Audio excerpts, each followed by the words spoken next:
A strategic and comprehensive stakeholder management approach is not just beneficial, it's instrumental to the success of your process development and scale-up project.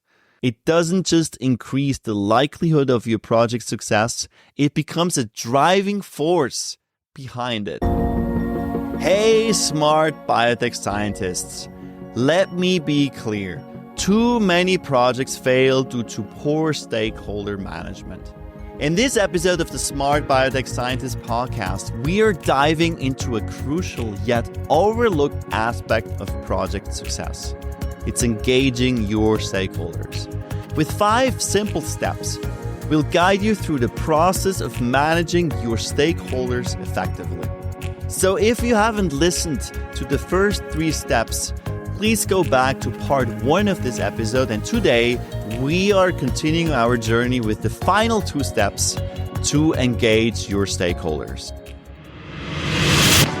Are you juggling the complexities of CMC development while trying to enjoy the beauty of biotech? Have you ever wondered if there's a way to simplify bioprocessing? Welcome to the Smart Biotech Scientist podcast, where we're diving headfirst into the very challenges you face. We're breaking it down, demystifying the jargon, and giving you the keys to unlock your full potential. I'm your host, David Brohlman, and I get it. With 15 plus years in the biotech industry, I face the same challenges you do. There's a way to simplify and streamline so you can remove complexity, you can skip trials and errors, deliver without delay your groundbreaking therapy to clinics and market, and still enjoy every single step. Do you want to learn how industry experts and I did it? Grab a cup of coffee and your favorite notebook and pen. Now is the time to take your bioprocessing game to the next level. Let's smarten up biotech. So once you know who your stakeholders are, whether they have a high interest or low interest or high power or low power, and whether they're more resistor or supporters, you can move on to step number 4. It's creating a communication plan. So consider the stakeholders' communication preferences. Some stakeholders may prefer frequent updates, while others may only want to be contacted with significant developments.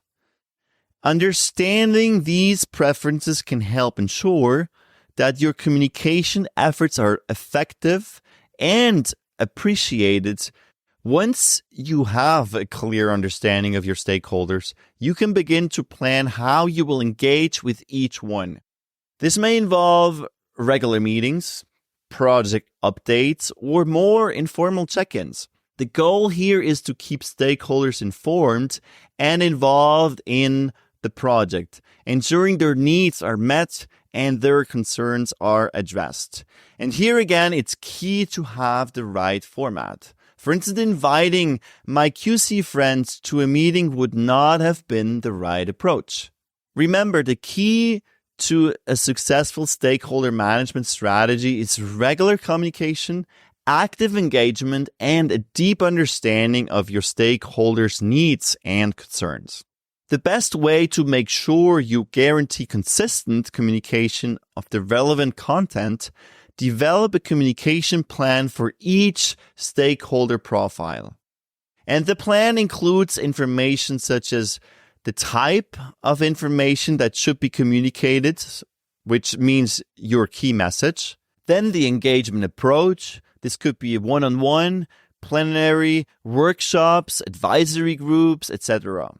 You also want to specify the communication channels, for instance, emails or newsletters or video calls. And finally, the frequency of engagement and the phase of the project. Select a suitable engagement approach based on the type of your stakeholder. For example, concentrate costly approaches like face-to-face meetings, extensive consultations with your high-power, high-interest stakeholders.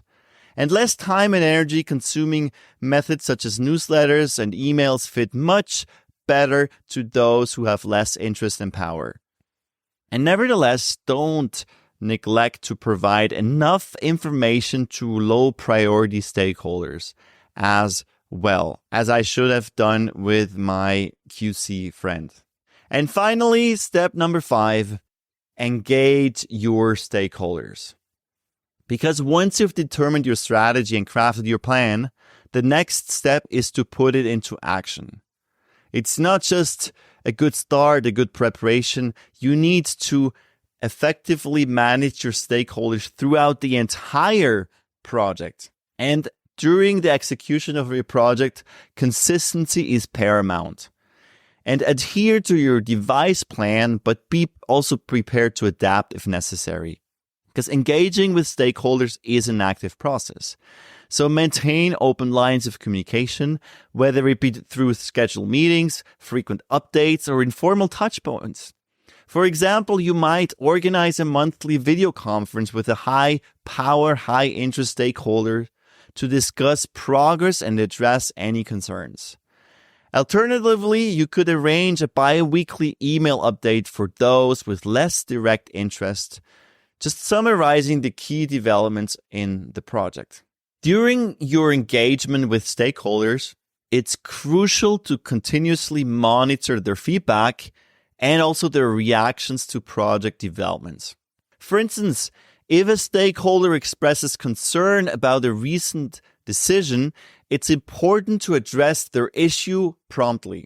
This could involve scheduling a meeting to discuss their concern in detail or providing additional information to clarify any misunderstandings. And measuring the effectiveness of your engagement strategy is also important.